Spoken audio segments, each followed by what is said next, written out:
Paz do Senhor Jesus Cristo, meus irmãos, minhas irmãs, obrigado por estar aí mais uma vez assistindo aí essa vídeo pregação. Quero te agradecer por isso, tá bom? E eu quero compartilhar uma palavra que se encontra lá em Mateus 24 com vocês, a partir do verso 1. O título é o sermão profético, princípio das dores. Diz assim o texto: E quando Jesus ia saindo do templo, aproximaram-se dele seus discípulos para lhe mostrarem a estrutura do templo. Jesus, porém, lhes disse: Não vedes tudo isso? Em verdade vos digo que não ficará aqui pedra sobre pedra que não seja derribada. E estando assentado no Monte das Oliveiras, chegaram-se a eles os seus discípulos, em particular, dizendo: Dize-nos quando serão essas coisas e que sinais haverá da tua vinda e do fim do mundo. E Jesus, respondendo, disse-lhes: Acautelai-vos, que ninguém vos engane. Porque muitos virão em meu nome, dizendo: Eu sou o Cristo, e enganarão a muitos. E ouvireis de guerras e rumores de guerras. Olhai, não vos assustei, porque é mister, é necessário que isto aconteça. Mas ainda não é o fim. Porquanto se levantará nação contra nação, e reino contra reino, e haverá fomes e pestes e terremotos em vários lugares. Mas todas essas coisas são o princípio das dores. Amém? Queria pedir a atenção dos irmãos, ficar atento aí. Você tem a liberdade de comentar aí no espaço dos comentários, e a gente pode, se você concorda ou discorda, não tem problema, sempre com base bíblica a gente pode conversar sem nenhum problema, tá bom? Fique à vontade para comentar, tá? Já faz alguns anos que as evidências da palavra de Deus no tocante à volta do Senhor Jesus Cristo está se cumprindo na Terra. Há sinais em todos os lugares, sinais na política, sinais na economia, sinais na família, na saúde, sinais na natureza, sinais no céu e também sinais na igreja. Isso é chamado o princípio das dores. E não há ninguém que possa impedir isso. Não tem mais volta, não tem retorno. Já começou, segundo o texto. E depois, conforme está escrito aqui, depois que eles oraram no templo, eles vão ao Monte das Oliveiras. Jesus, os seus discípulos e uma pequena multidão ali, quando os discípulos vão até Jesus em particular e indagam a ele, no tocante a sua volta, como seria, quando seria e quais os sinais da sua vinda e do fim do mundo. E Jesus, ele enumera aqui algumas evidências de como seria isso. Segundo o texto, que falam das evidências. E Jesus, a partir do verso 4, e Jesus respondendo disse-lhes: Acautelai-vos que ninguém vos engane, porque muitos virão em meu nome, dizendo: Eu sou Cristo, e enganarão a muitos. E ouvireis de guerras e rumores de guerras. Olhai, não vos assustei, porque é mister que isto tudo aconteça, mas ainda não é o fim. Porquanto se levantará nação contra nação e reino contra reino, e haverá fomes, pestes, terremotos em vários lugares. Mas todas essas coisas são o princípio das dores. Então eu enumerei aqui algumas dessas evidências, listei algumas dessas evidências para cooperar aqui para essa pregação, para ampliar o nosso conhecimento. No século XXI, do ano 2000 para cá, guerras. Aproximadamente 20 grandes guerras ocorreram no século XXI, com cerca de 1.600.000 mortos. Pestes, cerca de 23 pestes aconteceram nesse período, né, incluindo o Covid-19, com aproximadamente 250.000 mortos. A fome, né, em 2020 não tem esse dado, o dado é de 2019, cerca de 820 milhões de pessoas foram atingidas pela fome no mundo. Cerca de 12% da população passou fome.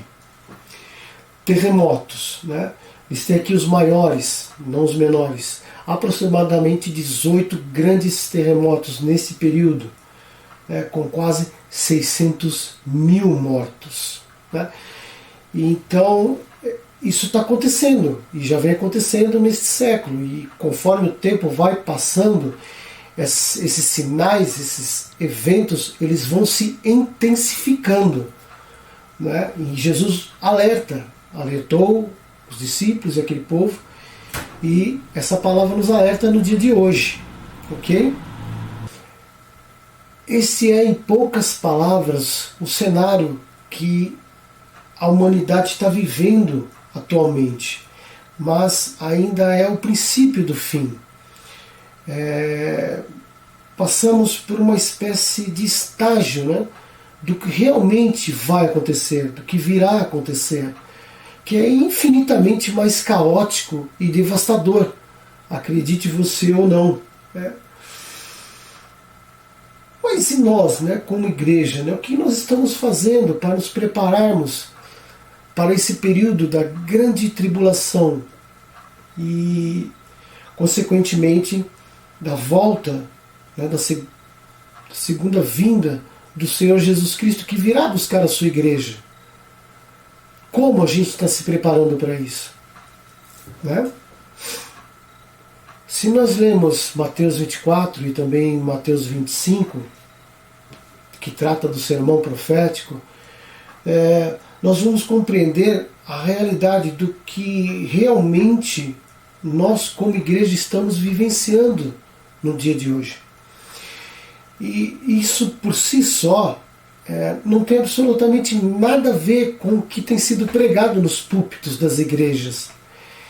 E também, considerando o período de quarentena, né, nas lives que a gente tem visto, né, que estão sendo feitas aí na internet, com o que está sendo pregado na televisão, né, nas redes sociais, Facebook, YouTube, Instagram, né, não tem nada a ver com o texto, com a realidade dos fatos de hoje. Né? Esse texto aqui ele é bíblico, ele é atual, ele é pertinente, ele é oportuno, mas ele é totalmente ignorado, né? E negligenciado pela liderança da igreja, das igrejas, e pelos pastores, pastoras das igrejas, e também os pregadores de agenda, né, estão ignorando esses acontecimentos, a realidade, né, que condiz com o texto, né, que é o espelho do que está acontecendo hoje. Esse texto é o espelho do que realmente está acontecendo hoje. Não é? Então, nesse período de quarentena em que nós vivemos, o que se tem visto atualmente são mensagens de autoajuda, mensagens positivas, de conforto, sabe? Como, por exemplo, nós vamos vencer essa fase, Deus está preocupado com os seus problemas, Deus cuida de ti, Ele vai estar cuidando de você, Ele está te sustentando. Enfim, mensagens de conforto, é o que a gente tem visto. Na televisão não dá nem para falar, né? Mas aqui na internet, e até nos lugares que eu vejo aí fora, essa é a mensagem. Né? Só que, no entanto, não se fala, não se trata de um período de provação em que a gente está sendo testado e posteriormente a gente vai receber uma bênção lá na frente, como Deus costuma fazer. Não é isso que está acontecendo. Não é? Tudo isso nos sobreveio porque Deus ele está bufando pelas narinas com o pecado da humanidade, meus irmãos, minhas irmãs. Né? Lá em Jonas, acho que é Jonas capítulo 1. Deus está irado com os homens e com a igreja evangélica, com os crentes na terra. Ele está irado. A passagem lá em Salmos, 7. Essa é a realidade, né? Mas não se toca na ferida. Estou falando isso para você, então, né? Muitos não vão concordar, normal. Você pode rebater o que eu penso, mas o texto bíblico condiz com a realidade dos fatos. Não se toca na ferida. Esse é o texto atual. Esse é o texto de hoje. Né? Você que é líder de igreja, está na frente lá do rebanho, em várias igrejas, ou uma igreja, não importa, os pastores, pastoras, você que é pastor, missionários, missionárias, apóstolos, apóstolas, pregadores de agenda, mais obreiros, né? Deus está irado. Sabia disso, que Deus está irado? Se fosse uma coisa boa, Deus estaria abençoando toda a humanidade, abençoando a igreja. Mas como é uma coisa má, porque né, é uma coisa má que está acontecendo, isso significa que Deus está irado. Ele não está se agradando. É isso. Por que, presbítero? Né? Que está acontecendo isso, que Deus está irado? Porque não há arrependimento das almas.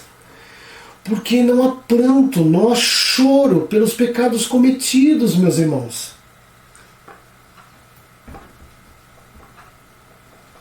Não há. E para potencializar ainda mais a ira santa de Deus, não se prega contra o pecado, não se prega sobre arrependimento às almas. Né? Não se ensina às ovelhas o verdadeiro significado do que é arrependimento. Isso não acontece. Elas não são expostas aos seus segredos mais obscuros, contrários à vontade de Deus. Então, como que a ovelha vai se arrepender de uma coisa que ela não compreendeu, de que não foi ensinada?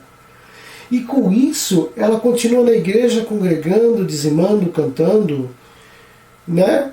Achando que está salva, achando que está de bem com Deus, mas que na verdade elas, as ovelhas, essas pessoas e também os obreiros, pastores de liderança que estão nesse espírito, na verdade estão pavimentando a sua estrada para o inferno, acreditando que estão indo para o céu, irmãos. Porque o pecado está passando desapercebido e não está sendo tratado. Não resista a essa palavra, irmão, porque vocês vão dar conta. Todos nós daremos conta. Todos nós estaremos, né? Romanos 14, se eu não me engano, verso 12, não, Romanos 10, todos estaremos, compareceremos diante do trono de Cristo. Isso vai ser cobrado, meus irmãos. Vai ser cobrado. Pode esperar. A igreja evangélica não trata o pecado como deveria ser tratado, né? Como um câncer maligno. Não trata. Eu vou tentar falar de uma forma figurada, né, para facilitar a nossa compreensão. A igreja, ela evangélica, ela é uma espécie de UTI, ok? Ela é uma UTI, espiritualmente falando, né? Então, o que acontece? Vão para a igreja as pessoas doentes. O mundo está doente, a humanidade está doente, ok? Está lá em Marcos 2, se eu não me engano. Jesus disse que ele não vem para os sãos, mas ele veio para os doentes. Então a humanidade está doente. E os doentes vão para a igreja, ok? A igreja é como se fosse uma UTI, uma CTI, um centro de tratamento intensivo. Por quê? Porque a humanidade toda ela foi contaminada com o pecado. Portanto, estão todos doentes. Está lá em Romanos capítulo 3. Né? À exceção de Cristo, todos estão doentes. Então, aonde vai ser tratado essa doença, que é o pecado, né? O câncer maligno? Na igreja. Ok? Então é na igreja que se trata desse mal. Entendeu, irmão? Então, se a gente considerar que a igreja, espiritualmente falando, é uma UTI e que lá dentro são pessoas que estão com câncer maligno, ok? Entenda, né, o sentido figurado da coisa. Qual é o tipo de tratamento que você vai dar a essa ovelha, a essa alma? Que tipo de tratamento? Qual é a medicação que você vai ministrar a pessoas que estão com câncer maligno nesse ambiente em que você lidera, né, em que você frequenta? Qual é o tipo de tratamento? Qual é o tipo de medicação? Eu não sei se você já foi, algum de vocês já foram numa UTI, eu já fui algumas vezes, tive essa experiência, né? Numa delas foi o meu pai, finado pai, que teve derrame. E eu lembro que eu entrei e eu não encontrei ele, eu não reconheci. Ele estava um pouco deformado, inchado, por conta dos remédios, né, que eram fortíssimos, antibióticos fortíssimos, e não dava para reconhecer. Então ali é a última porta, o tratamento é intensivo para tirar aquelas pessoas daquela situação, para salvar aquelas pessoas. Isso serve para a igreja também, tratamento intensivo para tirar as pessoas dessa situação. O pecado não vai ser erradicado, mas pelo menos a pessoa vai chegar a um nível satisfatório de aceitação de Deus, de cura diante de Deus, de melhora, na verdade, melhor dizendo. Né? Então, figuradamente, é isso. Acho que está dando para entender, né, irmãos? Então, na primeira vinda de Jesus Cristo houve um homem, João Batista, está lá em Mateus capítulo 3, que ele tinha um discurso, ele tinha uma pregação, ele veio preparar o caminho do Salvador. Posteriormente veio Cristo, né, que se consagrou no deserto durante 40 dias, iniciou seu ministério lá em Mateus 4, que também começou com o mesmo discurso, continuidade. Depois isso também, né, posteriormente aconteceu com Pedro, né, com o apóstolo Paulo, o mesmo discurso, está lá em Atos 17, se eu não me engano, e consequentemente foi indo, né, os apóstolos, os discípulos, conforme foi agregando mais discípulos, né, a divulgação expandindo, se eu não me engano, acho que é Lucas 24, o mesmo discurso. Né? Então veio Jesus, né, para tratar a humanidade que estava doente com um remédio. E qual era esse remédio? Qual era o discurso desses homens, todos esses homens? Arrependei-vos, pois é chegado o reino dos céus. Esse era o discurso, queridos. Esse era o remédio. Acho que está dando para você entender, né? Não é verdade? Mas o que está acontecendo com a maioria absoluta dos evangélicos nessa quarentena? Né? Estão todos querendo que isso acabe logo, né, para voltar à sua vida normal, né, sua vida cotidiana, sua rotina, né, que é comprar, beber, comer, dormir, namorar, fazer sexo, casar, trabalhar, shopping, viajar. Está todo mundo querendo isso, rápido. Ninguém aguenta mais. Mas se o pecado que motivou Deus a derramar uma pequenina porção da sua ira sobre nós, Como é que fica? Como que fica isso, irmãos? Eu não vi quase ninguém, né, tocar nesse assunto, pregar sobre arrependimento de pecados. Né? A televisão eu não assisto. Né?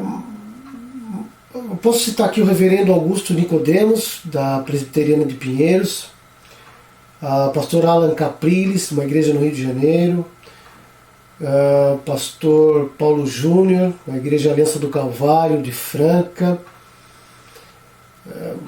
Bom, outros poucos aí que ainda pregaram sobre a real situação, por que a gente está nesse período e o que se deveria fazer. Mas a grande maioria não tocou nesse assunto, não pregou sobre isso, não falou sobre isso. Né? Não tratou esse mal. Ok? Então, as almas vão voltar para a igreja ainda mais doente. Né? No final desse período de quarentena, quando elas voltarem para a igreja, vão voltar mais doentes, irmãos. Quando nós estávamos na igreja, vou dar um exemplo aqui, olha só, espiritual ou carnal.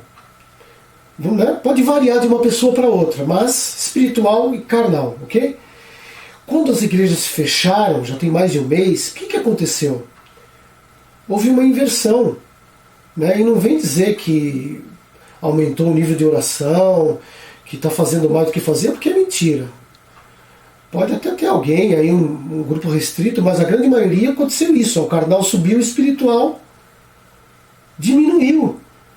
Períodos de oração, leitura bíblica, consagração, isso diminuiu, houve perda nesse período de quarentena. Então as pessoas vão voltar para a igreja, na verdade não são todas, mas a grande maioria elas vão voltar mais doentes.